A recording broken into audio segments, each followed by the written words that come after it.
Hi, I read Mo Young's Life and Death is Wearing Me Out. And it was educational and it was hilarious. It was fun. This is not an extremely old book as the books that I previously have told you about, but I don't know much about Chinese history. I don't know, do you? But our schooling system has stuck in some Ming Dynasty and we didn't go further than that.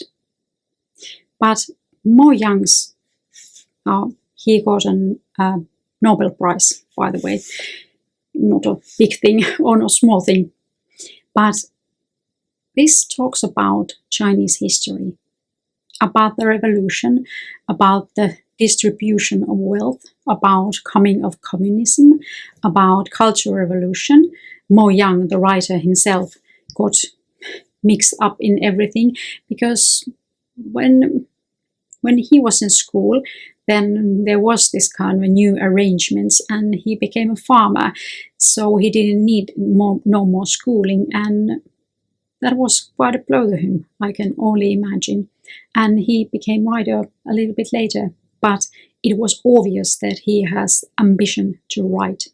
In those circumstances, you do not win all those obstacles and start to write if you don't. But to this book, well, this starts nicely about man dying. And, well, he is, because this is Life and Death is Wearing Me Out, also translated to My 7 Lives. It describes the incarnation of that man. So he is born again and living a life, and then born again and living a life. I do not spoil you things, but this is very obvious when you start. From the first 10 pages you realize what this is about. But to make it fun, he is reborn as an animal, not as a human being. But of course you can hope that after you should be born first time as an animal, then you would advance to being a human being. But you have to read it to know. But this there is of course the serious side of this book. It's fun and it describes funny, but if you think about the events it talks about and describes, they are quite cruel.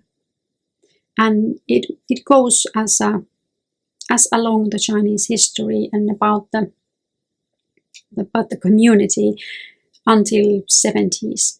So it's quite a big, I think it's 48 to 70s. So it's quite a big leap. And you need few lives to describe that. But because there is this historical serious underlining, it somehow reminds me of George Orwell's 1984. But the difference is that when you start that book, you know that this is not going to end well.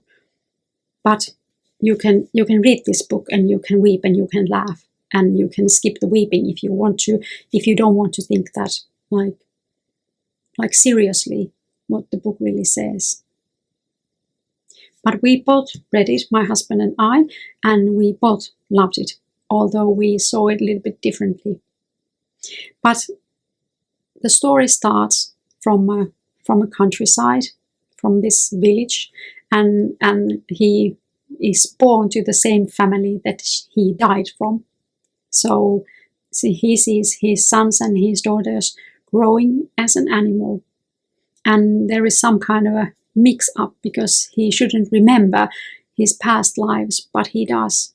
They fade little by little, but he remembers that he is human being or has been a human being. And of course there is the whole concept of reincarnation that we Westerners rarely have or not usually have. We have this belief that we will go to heaven or something greater when we die. We don't born again and born again and born again. And that's the historical facts and how he describes that they evolved. And then there is this like a basic thinking that is so different and it's so interesting in this. there is the reincarnation concept that is brought in this, and how people think about it, and how people really like take it seriously and really believe in it. And then there is, of course, the sense of community and the sense of one being not so important. And that's something that you can read through this book, how this man versus animal is ready to somehow sacrifice, and how people are ready to sacrifice for the community. And of course, when communism comes, it describes how people, like some go to the communist systems, and because it's not, nobody forces you into it, or nobody forces you, but you can read between the lines how people and how families are torn apart, how some take the communist route and some don't want to, and that is that's kind of new too. It's like 1984. It's somehow like the modern days, when we know that people, parents and children, are not talking to each other because they are on different sides, and I think that's ludicrous. Like we can agree to disagree, and there is so many things in life, so do not get stuck in one. But this describes that also, and this describes about how much doom when he died, how people worshipped him, and how people saw him as a god, even though it was clear that he was not a god, and he didn't try to be a god. But they thought about him as a god, and when he died, they like paralyzed from the fear that they have lost the sunshine of their life. And of course, there is this kind of descriptions about really conning people and really. And of course, there is this kind of, if you are extremely greedy and you do anything to have what you want to have, and then suddenly fate turns against you and you lose everything. But it actually happened when you look at this, like how it describes so many people, that there was one political movement, and if you got into that, and then time changed and shifted, and then you were nothing, then you were just beggar, because you were something that like represented the earlier stages of the community. And this happened not once, not twice, but 3 times. This happens all and all and all. And for that I have to think that who would have like energy and faith to believe in anything after that, and to still try to make an effort of their lives.